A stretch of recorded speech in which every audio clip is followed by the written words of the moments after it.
So these were my first designs for them because they were looking for just like they were just looking for like some creature designs for the first episode. You remember the like gladiatorial arena? I did these guys. Oh, 30% opacity. But yeah, this is also one of my best pieces. What do you think? Yeah, the dank bear. I wasn't expecting them to call it the dank bear. I'll be completely real. They were just like, yeah, we need some like rotten creatures, and we want to like figure out what the rot's about. So let's have a little zoom in. So we got like some sort of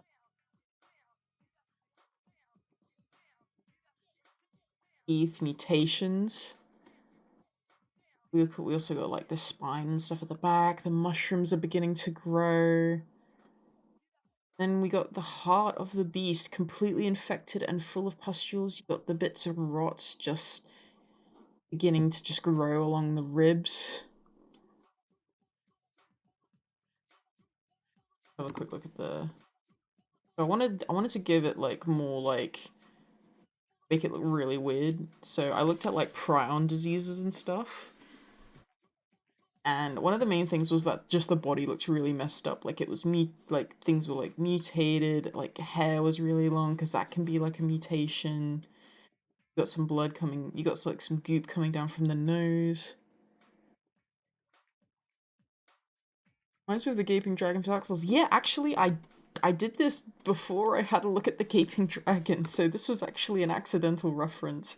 But I'm very happy because Dark Souls is a very cool game.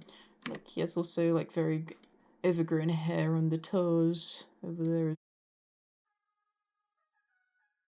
I have Crocodile.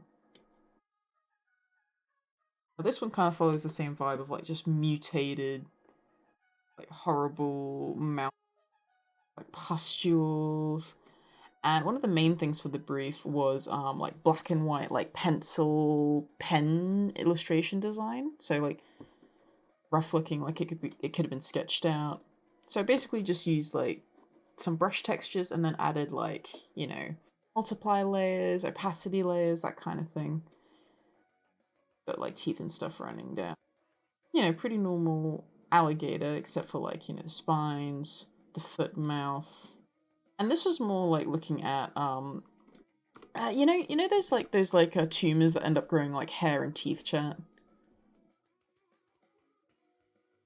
I especially love how it's a croc hatching out of another croc. Yeah, like that was kind of the idea. Like the idea that things are just so messed up and like tumorous and like all this stuff. Like this substance is completely mutating the body. And then we also got like a fun little mouth for the tail. It's not a functional mouth at all. How many mouths? I have no idea. I barely counted. So that's that. We got the crocodile and the dank bear. I'm just gonna bring up some others. Actually, show you the work and like sort of what I did to. So this was like the blocking out the dank bear. So I used kind of like a green to be like, oh, diseased, fucked up, like proportions. This was the original sketch. So of course I did kind of trace the mouth because bear mouths are very hard, I will say. But I knew I wanted like some exposed bone. I wanted it to just be a husk of its former self, for it to be like as fucked up as possible. Because like, imagine turning into that. Imagine becoming completely rotten. And I wanted to just really push for that, like design wise. And this was one of the first things I did for them. Yeah, it's very cool. Now, so we got that. Who else do we have? Is yeah, here we go.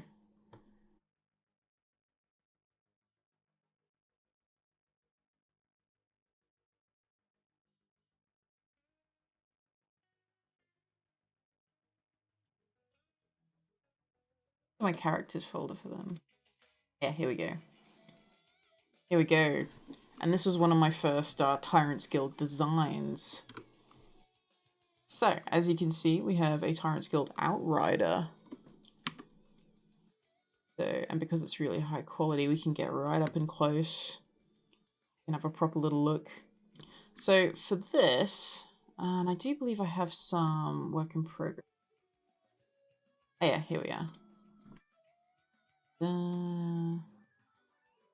And then there.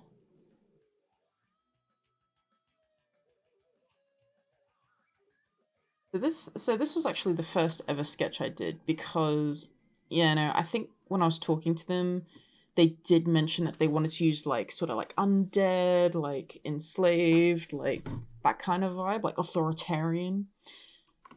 So of course I was like, we gotta have an undead horse. I love an undead horse. I played a lot of Minecraft as a child and being very jealous of the people who had the skeleton horse. Everyone loves a skeleton horse. So I sketched out these. Hello! Thank you so much for following. I've convinced you to follow me. I've convinced you. But yeah, so yeah, I sketched out this like skeletal horse from a museum. I think it was like sort of like a thing from a museum where it was just like mounted on a plinth. And I was like, you know what, this is a good pose. I love this pose. I want the rider to be looking quite cool. And once I got this sketch down, then started looking at armor, right? We then started looking at armor. So I was like, you know what, I kind of, I have a lot of like resources around my town because I live in England and we do have some museums, for like Romans, medieval, that kind of thing. So I had a lot to explore. So I was exploring like, okay, what looks cool? What looks nice? And what makes sense for like authoritarian rider, kind of scary, who knows? So, I explored a few ideas, sketched them out, tried to figure out what kind of materials they would use.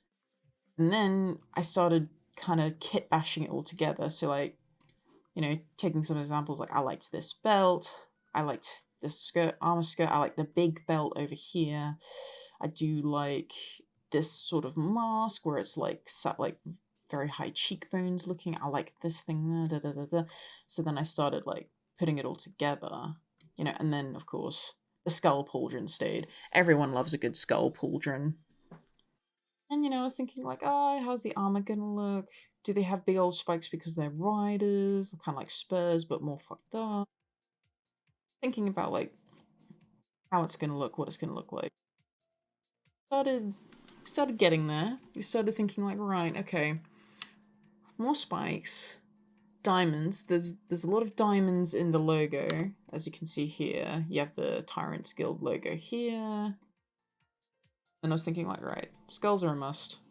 I like these little like curtain things here. Probably have a gun. I remember seeing this like flintlock holster and I thought that was really cool. So I'm layering up the armor, making it a bit lighter, add some asymmetry by having the gloves look different. I love the skirt. I love this. Give it more of a rider feel with the boots. And make sure you have chainmail, think about the materials, which is why these are color coded. So then we got there. We were like, all right, okay. It's all coming together. It's all coming together, okay? So, I had a look at like, for example, like Italian masks. Like I tried the Bantu. I believe this is called like a Bantu style mask, the second one down, where it sort of like flares out so that the rider can have more access to, for example, like eating, drinking, stuff, and still makes them look quite intimidating. But then, he kind of ended up looking like, one of those snowplow trains. So I was like, nah, not really feeling it. I like this guy more. So then we were like, okay, let's have a look at spikes. And then I was like, okay, we want a helmet. We want a helmet. We fucking love a helmet. Let's go for a helmet. So then we stuck with that. You know what? Let's have some more bone involvement here. Add some more diamonds. Add some spikes. Because listen, you gotta. The second one looks kind of like a hamster. Yeah, that too. It just looked kind of goofy. Like, oh, sorry, not the hand tool. You see this, you're not really intimidated. Meanwhile, when you see this, That's kind of intimidating, eh? Quite intimidating. So, about that. Quite liked it. And yeah, so kept the big ass belt. Decided to make sort of like the cloth on the side here like an indicator of rank. You know, really liked the helmet. You know, very inspired by sort of like Ottoman style armor, from what I remember. I've always got to eat some mutton king brand burger whilst hunting down your face. Yeah, of course. But these guys, they have a nice little burger shaped slot in their mouth. You know, add some studs. Everyone loves some studs in armor. Yeah, kept this kind of like cloth look where it had like the 3 diamonds and then the inverted diamond there. Got the logo there, you got the logo there. Lots of logos. Very heavily branded, rich armor. What we ended up with. Something that looks like fairly unique, but still very recognizable as a fantasy thing, right? Also, the flintlock was really difficult to do. I'll tell you that. I'm horrible with guns. Hate guns. I hate drawing guns. I'm better, but like I still hate them. Go down here. Got the horse armor. So you know the tail is artificial. We got the rib cage here. We got some like reinforced shoes because the horse is just bone at this point. The carnivorous metal mask for the skeletal horse is such a good touch. I know. Okay, so I thought about this. Right, I have a story behind this actually. So I was thinking about like how horses, you know, in real life, normal ass horses, they just have the little mouth at the front that's just flesh and ligaments and all that shit, right? And they don't actually have, they have massive, massive jaws, and the jaws can swing open when they're not held together by ligaments and flesh. So I remember saying to Jamie, to tell stories, I remember saying to them, like, hey, I'm designing this thing. I think horses should be able to like open their mouths all the way. So because they should be able to open their mouths all the way. And I have added these big spiky teeth, you know, these big chompers on the horse armor, along with all these horns and stuff to make it look really intimidating. Why doesn't Thurston add like a bite effect to the horse? Is that possible? And I remember like Tutor was like forwarded it on to Thurston on Cool GM, and I think it ended up being used. Like the idea that the horse can bite, and I was like, oh my god, I have influenced the game. My god. Oh, I remember seeing horror edits of horses opening their mouths all the way. Yeah, the horses can be very scary creatures, like even in real life. But yeah, we got massive plume as well. A very tight armor around the neck. Spikes there. Big old like horse cloth there. So you kind of don't see what's going on until it rears like that, and that's kind of cool. Let me see what I got.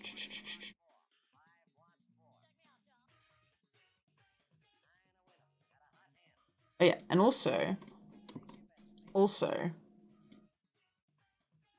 we have the color tests. Gotta drop out because got some stuff to out, but it was lovely to drop by soon. Thank you so much, Yoji. I hope to see you again soon. Thank you for the follow again. But yeah, we have the color test. So try to think like, okay, what metal and what color leather would go with what color? Like, what color is the Tyrant's Guild gonna be? How are they gonna look to the general public? What's gonna happen? So try the yellow. The yellow was a bit too light and silly. Tried the blue. The blue was interesting, like a silvery iron and blue, and I was like, it's a bit too calm. Like, because I didn't want to go for red straight out the gate because it's a bit too like villain coded if it's just red. You know what I mean? Then I try like a black and blue. No worries. Love the art. Thank you. Could repurpose the horse's ribs as a cage to transport criminals. I love necromancy. That could be an idea. That could be an idea. That's a fun idea. I like it. But you'd have to kind of shove them in there. And of course I went for red.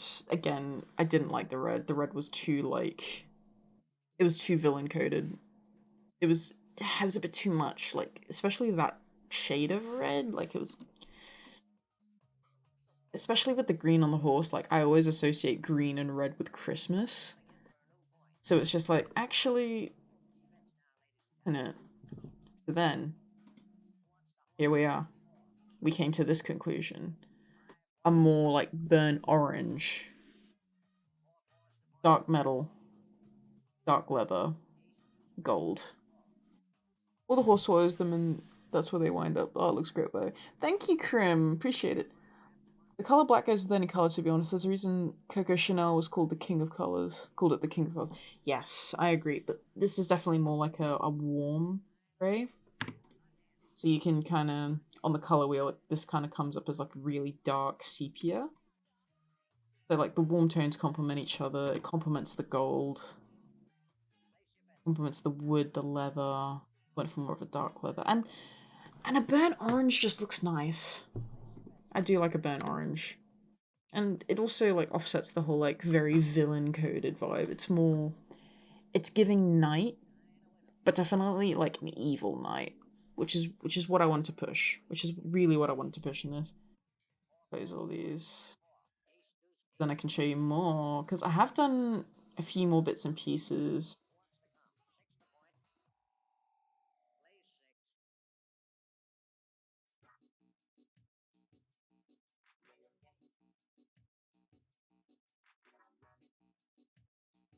What else we have? Oh, I actually have...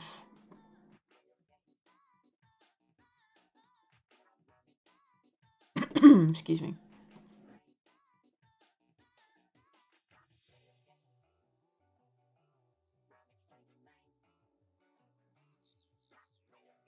Ah, here we are.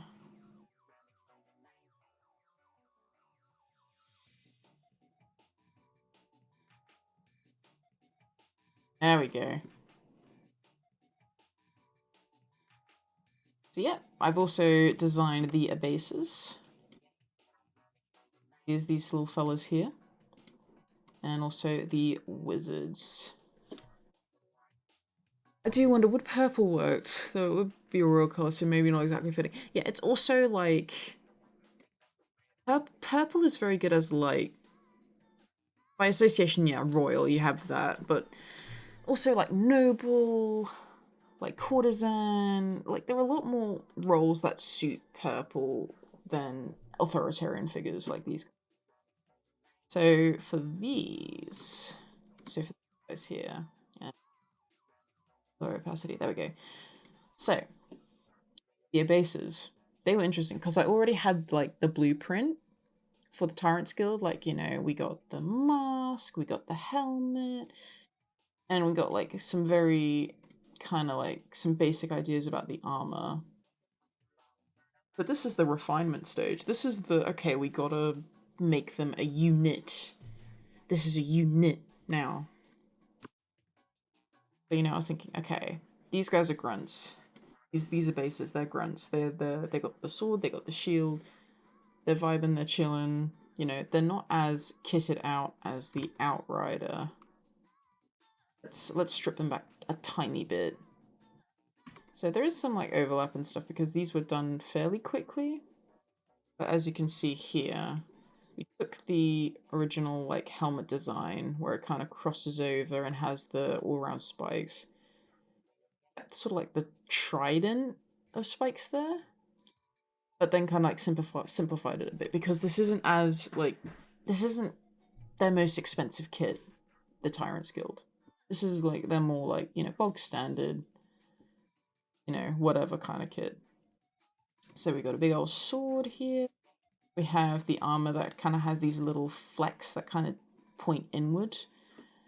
And they basically They reflect the diamond. They reflect like the diamond design of their logo. Got your big old one-sided sword there with the blade grabbers just there, as you can see. Got like the typical mask. And actually, the mask was something that was really pushed for in the first brief. So the idea that, there's a covered face, it's the face, outside is the city of a thousand faces, anonymity, authoritarianism, you are gonna want a mask, baby. And I think Baldric also reflects that sentiment as well. So then you also have like the face guard down there because they're more of a fighter type. And these are more like bear slash dog skulls rather than human skulls. So like, they're bigger pauldrons, they're fighters, more defense, and of course you got like a funny little bit of dressing on the skull as well, which is very funny. And the color also denotes rank. They got their shield. They have their foot armor. So, and also the ends of their foot armor here kind of reflect the armor actually on the horses. See here, where it's kind of like a diamond that points in. Same sort of idea with the cloth here as well. Sort of like a diamond with an inverse. A lot of like diamond shapes used in their design. And then I have the wizard. Now the wizard has very small pauldrons because they have like proper human skulls here. Of course, the cloth there. Rank. Shorter bits here. They have a proper cowl. They have a proper little cape. They also have much lighter armor than the abaser. Abaser has like sort of like these leather bits on the side to protect from any side attack. The wizards have more like just straps going under, like, and they also have a little bit of chainmail here, there, everywhere. They have a little bit of a studded skirt, some armored leggings as well. Definitely not as armored as the abasers, but it's very wizardy. They also have different robes with different designs there, and you can't really see it very well here, but you got more like there. This guy has the one. There's like the one with the 3 studs. They have the satchel.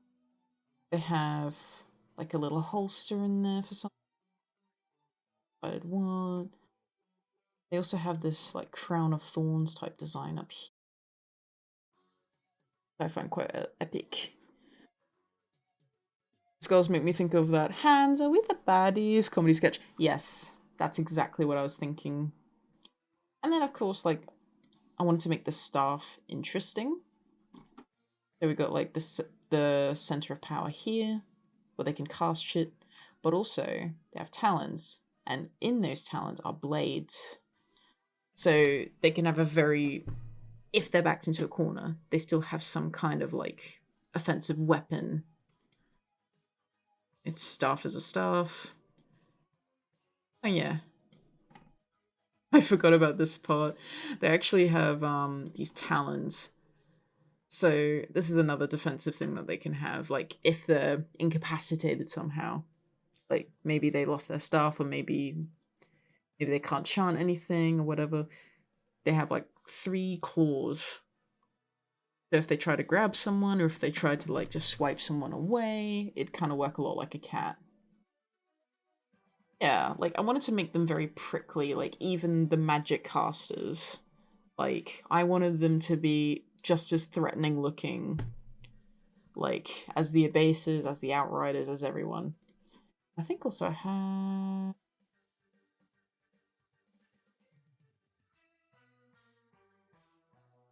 And last but not,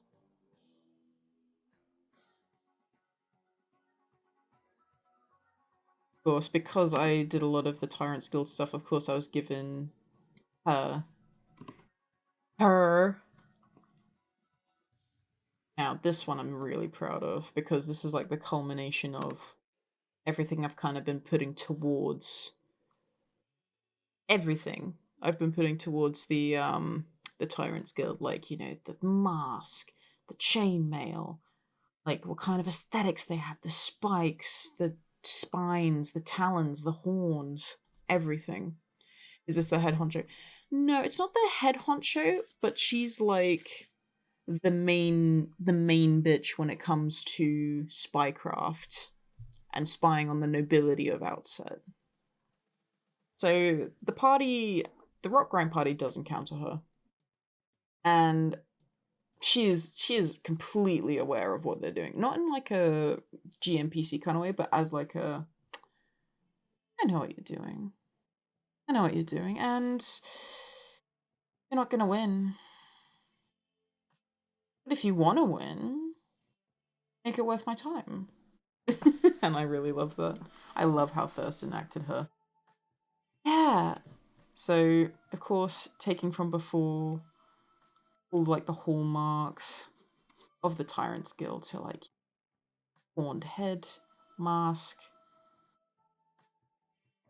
bits here and there. So instead of skulls or anything, because I feel that's quite combative, I did like a fur to really soften her and give her like this massive framing piece here. So she still has pauldrons, but she is guilt. She is not a fighter. She is the mask smirking instead of having neutral disinterest. Yes, because surely you can trust a smiling face, right, Chet? Can't you trust someone who smiles like that? Who looks like the happy mask on like a drama logo, you know? Like theatre? A theatrical mask, if you will. The multitude of horns, yes.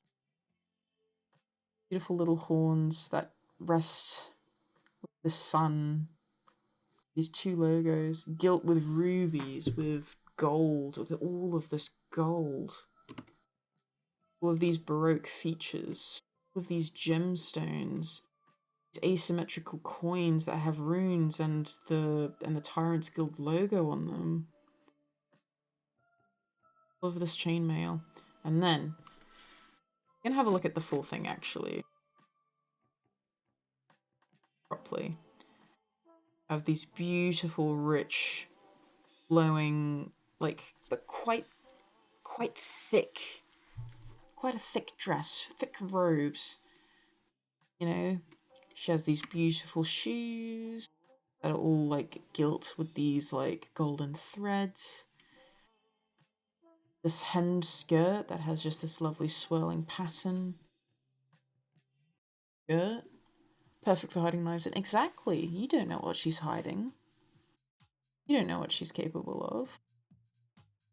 And then we have, you know, the little diamond pastiche that I do on all the clothing for the Tyrant's Guild.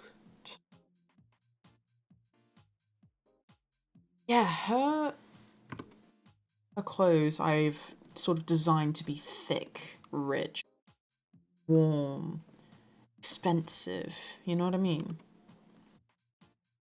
And then of course we have the belt, we have this sort of like corset hiding underneath, as you can.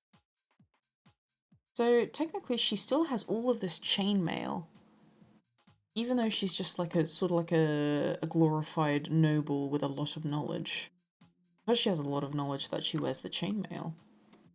She has all these rings and all of these chains. You know, do the chains mean anything? Does it mean she's bound by service? Does it mean she's committed to the role? Does it mean she's a prisoner in her role? We don't know. We don't know. That's up for your interpretation. I just think the chains look cool. And then here we are, piece de resistance. Now, these sort of like brooch designs that I have, these fixtures with all the gemstones, these I actually took inspiration from like medieval, like semi-precious, like gold jewelry, where they would just have all of these big polished stones just inset, like in very technically simple designs, but still very cool looking. And this is attached to her collar. Yeah. What can you tell me about this little collar here?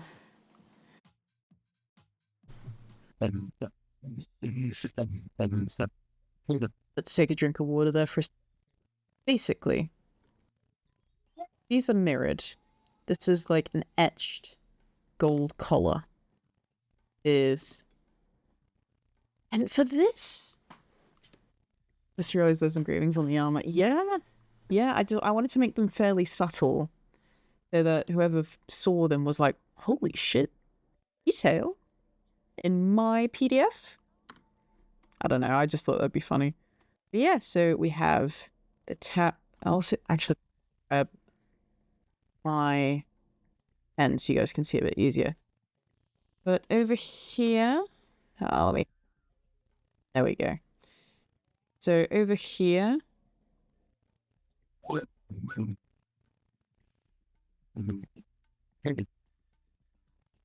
towering pilasters of outset.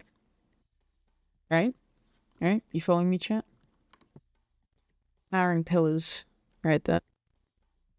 And of course we have some Tyrant's Guild soldiers. Then we have Outrider here. Right? Holding a gun here. And you have these like sort of like more flowing designs here.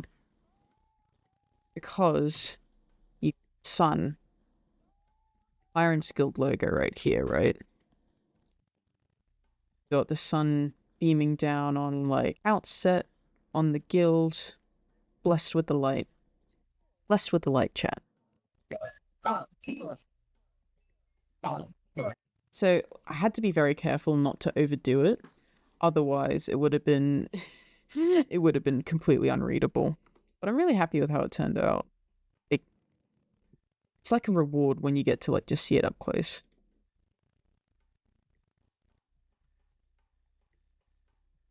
Kind of see it there. You also have like the little details on her mask. The like Baroque design. These engravings. I really love her outfit. And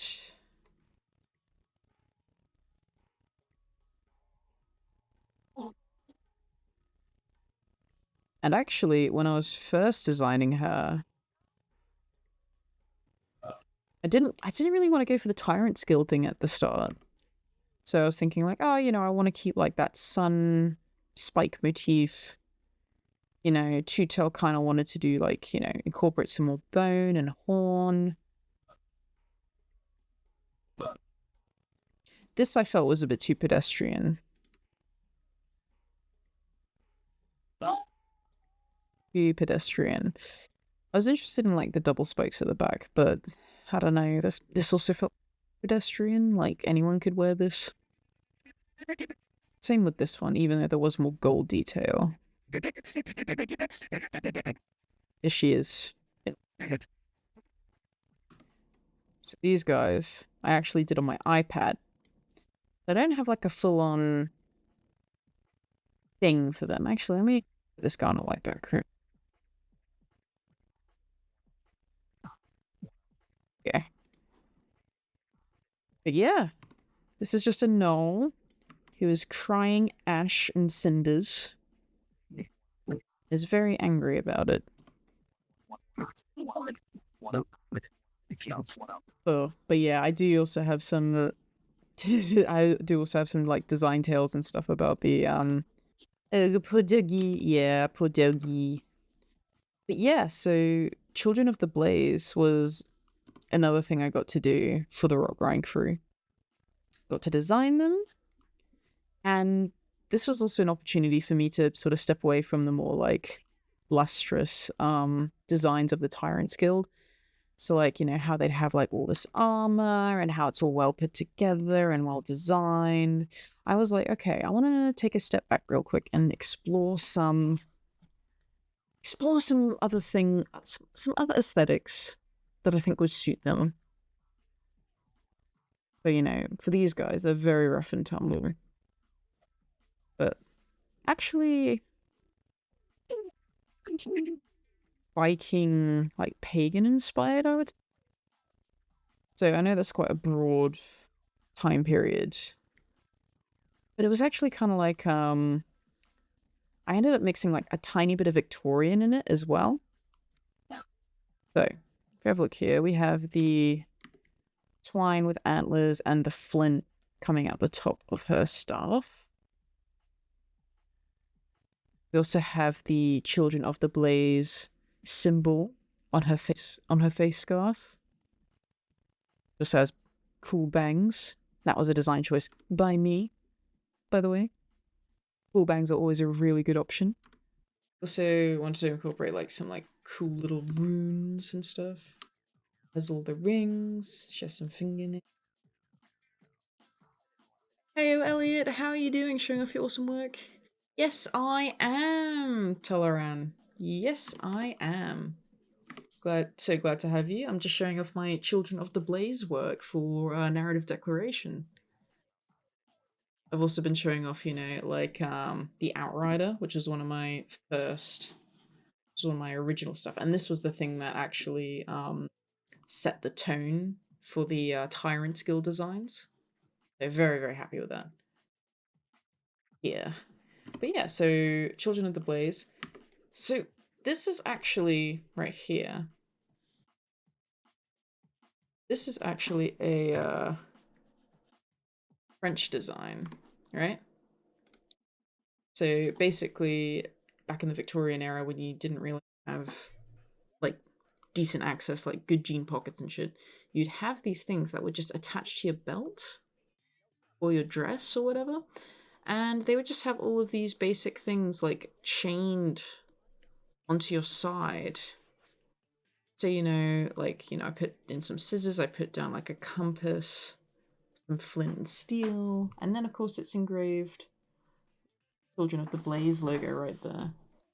And another thing as well, I decided to give her like where she would take like this twisted bit of cloth, right?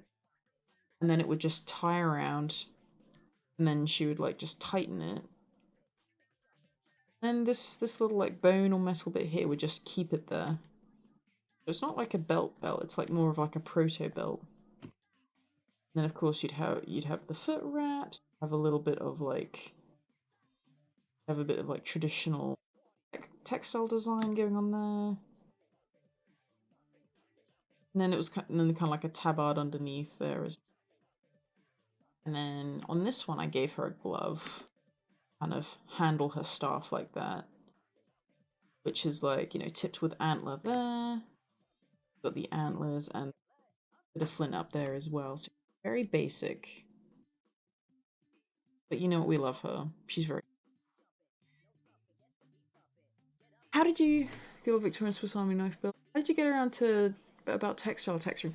Well, I actually used to do, but basically, I used to do costume design back in my school. And one thing I really like to do is I just like to get really stuck into different ideas. This guy was really cool. Like fur, hood, crossbow. He has a spork on his because that's funny, and he has a longer chain so you can put it close to his mouth and stuff. Foot wrap with teeth, armor. It's always fun to do. It is. It's very simple. It's very yeah. So when it comes to textile design, um, just decided to take the Children of the Blaze logo and then just copy it and see what I could do with the actual shape. So I wanted to incorporate like, oh, this is a group, groups. No, I don't want her to push it, you know. So same with her here, Children of the Blaze logo, but it kind of joins and then it just keeps going and then just into very epic. That's no spoon, that's a spork. It is a spork. So funny. That.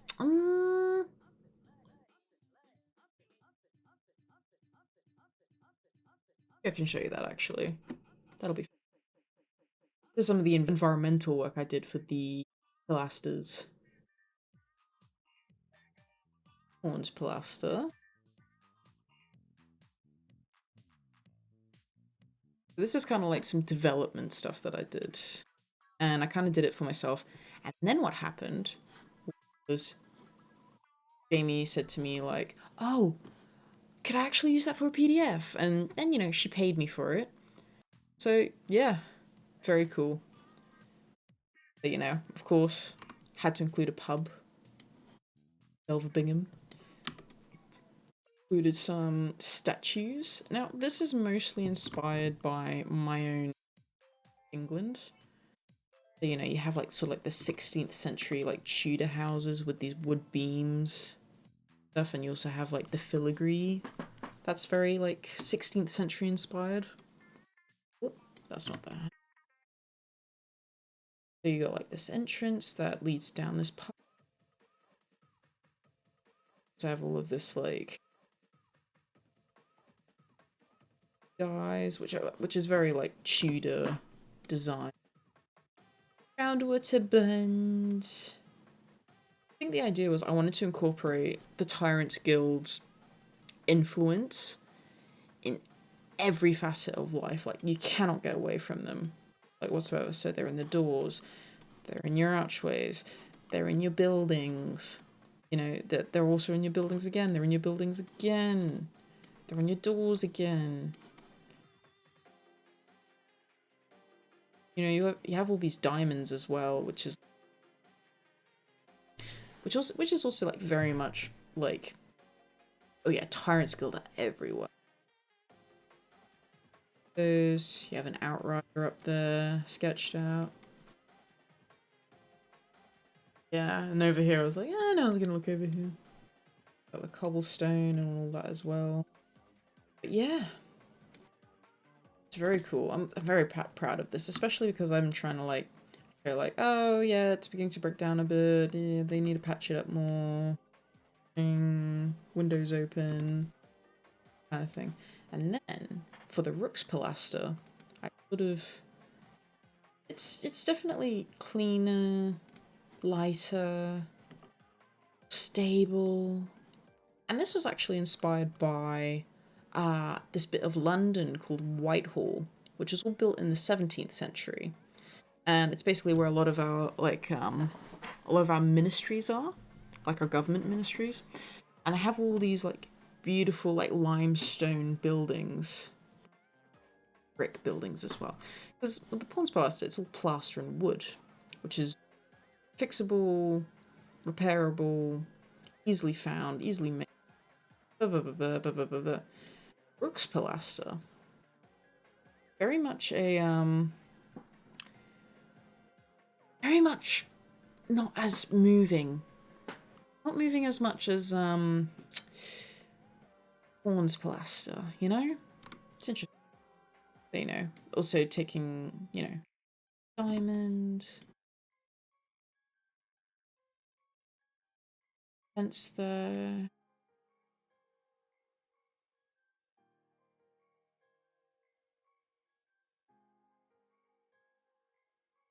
Diamond door there. So diamonds are very pervasive in the Pilaster because of the Tyrant's Guild. And I think that's pretty epic. That's the environment stuff I did for narrative. What else did I do? Ink. Oh my god. Oh yeah, I also did like a Delver's scene. This was more experimental though. So, you know, we got Delvers there, and they got old Pawn's Pilaster buildings just crumbling before our eyes. Got like shadows are a bit wrong on that.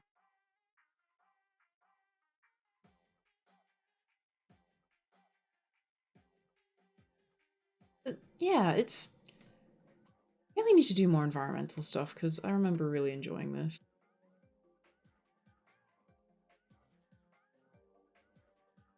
Yeah, isn't that cool, chat? Isn't that cool?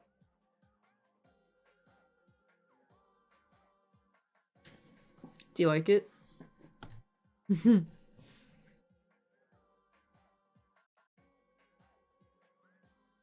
Nah, I just had an existential crisis for a second. Alright, I just forgot to press 3 instead of 4.